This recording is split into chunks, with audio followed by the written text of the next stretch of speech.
Today we are going to discuss about a very important topic, that is all about the radicals.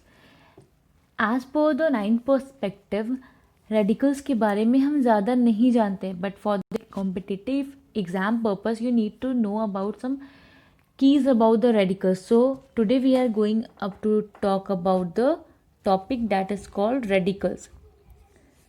So what is radical? Can we say that a group of atom which is chemically bounded to form a single unit, group of elements, अगर हम ऐसे specify कर दें group of atom which is group of atom that is considered to be radical, अगर आप ऐसा definition दोगे कहीं कहीं आप कंफ्यूज कर जाओगे, तो that will be a wrong one. You need to mention that the atoms which is chemically combined, group of atom which is chemically combined. For example, अगर हम NH3 की बात करें, to form the NH3 what you required, what you see in this formula, you can see that we have considered one atom of nitrogen and 3 atoms of hydrogen. These are chemically, अब ऐसे consider करके we can't say that this is a radical. इसमें आपको chemically combine होना चाहिएगा और एक unit के फॉर्म में होना चाहिए. Although we have 2 atoms but chemically combined होके एक यूनिट बनाना होगा, then is considered to be a radical. Now similarly we have CO2, H2O, SO4 and so on. और एक चीज़ जो याद करने वाली है, having their charges as well. आपके जो ग्रुप ऑफ एटम्स होंगे और केमिकली बाउंडेड होंगे उनके ऊपर चार्ज भी होना ज़रूरी है. For example like CO3 2 minus C4 plus. Now ये तो आपको समझ में आ गया कि अब आयंस के भी यहाँ पे आप देख रहे होगे कि group of atoms of a group of atoms, ये कहीं कंफ्यूजन आपको रहा. C4 क्यों, यहाँ पे आप देखो कार्बन 4 कार्बन केमिकली कंबाइंड होके ये सिंगल एलिमेंट्स नहीं हुआ. इन case of ions, don't get confuse with ions and radicals. जब हम आयंस की बात करते हैं तो उसमें हमारे जितने भी पीरियोडिक टेबल्स में हमारे एलिमेंट्स हैं, having their charges is considered to be ions. But in case of radicals we can say that atoms having or a group of atom having which is chemically bounded to form a single unit, इसको हम single unit में consider करते हैं. या फिर NH4 हो गया या फिर SO4 2 माइनस हो गया, उसको सल्फर डाइऑक्साइड हो गया, SO2 carbon dioxide as a 1 unit हम लोग कंसिडर करते हैं, then only we will say that this is a radical. Now we will do some basic points और interesting point over this radical which is, ये तो आपको समझ में आ गया रेडिकल क्या होती है और आप इजिली रेक्टिफाई कर सकते हो.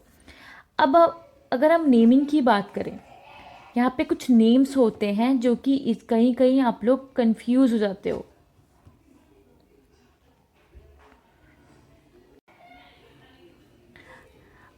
And now I'm going to give you interesting facts about the naming that is also considered as under the radicals. That is, आप कहीं कहीं देखते होगे कि कहीं लिखा होता है SO4 2 माइनस एंड कहीं कहीं लिखा होता है SO3 माइनस.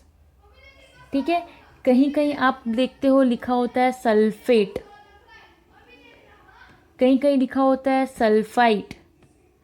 तो इन दैट केस आपको कैसे पता चलेगा कि कौन सा सल्फेट है और कौन सा सल्फाइट है. Similarly we have chlorate, chlorite, nitrate, nitrite and so on. after seeing this video you gonna solve this video very efficiently. You can solve the questions very efficiently after seeing this video for sure. now यहाँ पे क्या है कि आपको एक rule जो है आपको मैं लिखवाती हूँ, जिसके बाद आप एबल होगे किसी भी नेमिंग को करने में, कौन सा रेडिकल का क्या नाम है, you will able to find.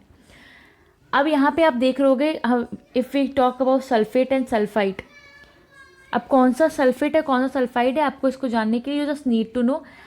यहाँ पे मैं सल्फेट, यहाँ पे SO4 2- लिखती हूँ, यहाँ पे SO3- लिखती हूँ।